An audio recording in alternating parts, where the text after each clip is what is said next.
Değerli tüketiciler, saat gece 12'de, 1'de, 2'de, 3'te baktınız kombinizin su barı bir düşmüş.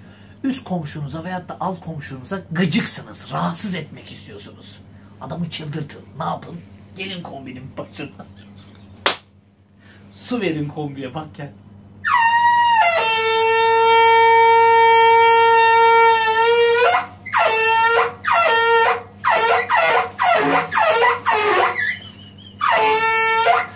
Kombide böyle ses varsa korkmayın, bakın.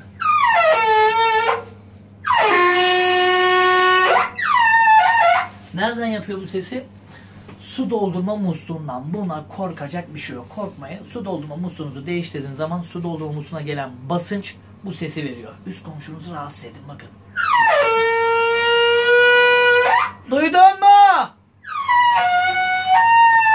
Al, geliyor.